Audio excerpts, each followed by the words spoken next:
جاہلیت میں اسلام سے پہلے لوگ جنوں سے پناہ لیتے، مردوں سے پناہ لیتے، بیکار قسم کے بتوں اس طرح کی چیزوں سے پناہ لیتے.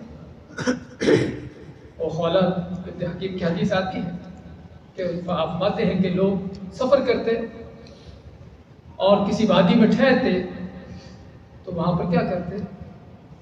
وہاں پر وادی میں ٹھہرتے ہوئے اعلان کرتے، اونچی آواز سے کہتے کہ ہم یہاں سے جنوں کا جو سردار ہے اس کی پناہ لیتے ہیں. یہاں جنوں کا جو سردار ہے اس کی پناہ لیتے ہیں کہ ہمیں کوئی جن تنگ نہ کرے. تو اللہ تعالیٰ نے کیا فرمایا؟ فَزَادُوهُمْ رَهَقًا. جنوں کو پتہ چل جاتا ہے کہ ڈرے ہوئے پہلے سے اور ان کو تنگ کرتے. نہ وہ اس طرح کہتے شاید جنوں کو نہ پتہ چلتا. اب جب کہہ دیا جنوں کو پتہ چل گیا کہ ڈرے ہوئے ہم سے، اللہ ماتا ہے فَزَادُوهُمْ رَهَقًا، اور ان کو تنگ کرتے. یہ تو تھا جاہلوں کا کام. اسلام نے ہمیں اس کے متبادل کیا دیا ہے؟ کون بھائی بتائے گا کہ اس کے بدلے میں ہم نے اسلام کو کیا حل دیا ہے؟ دعا کریے. آپ کسی جگہ پر جاتے ہو، کہیں ٹھہرتے ہو، چاہے وہاں پر کسی چیز کی تکلیف کا یا کسی اذیت کا ہونے کا ایسا خطرہ ہو یا نہ ہو، کہیں بھی ٹھہرتے ہو یہ دعا پڑھ کے ٹھہرو. کیا؟ اعوذ بکلمات اللہ التامات من شر ما خلق. آپ مانتے ہیں کہ جو یہ دعا پڑھ کے وہاں ٹھہرتا ہے، جب تک وہاں سے جاتا نہیں اللہ کے حکم سے کوئی چیز اس کا نقصان نہیں کرے گا.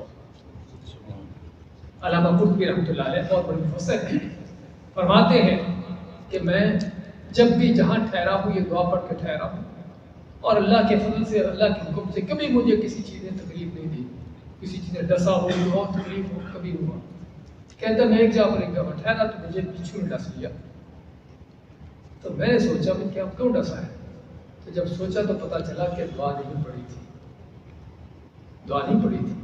اور بھائیوں ان چیزوں کا بڑا ہی اثر ہے، ان کا فائدہ اگر تو اصل تو ہمیں دینی طور پر لینا چاہیے. اس میں جو اجر و ثواب ہے آپ صلی کی سنت ہے، اصل تو ہمارے مد نظر ہو، لیکن اس کے ساتھ ساتھ دنیاوی لحاظ سے تو آپ جہاں کہیں بھی رکتے ہو، شہر ہو، جنگل ہو، صحرا، کچھ بھی ہو، جہاں بھی رکتے ہو ٹھہرتے ہو یہ دعا پڑھ کے ٹھہرو، اللہ پر پورے یقین رکھتے ہوئے، صرف الفاظ کہنے کی حد تک نہیں.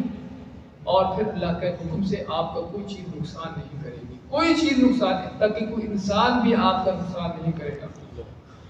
بعض لوگوں سے خطرات ہوتے ہیں.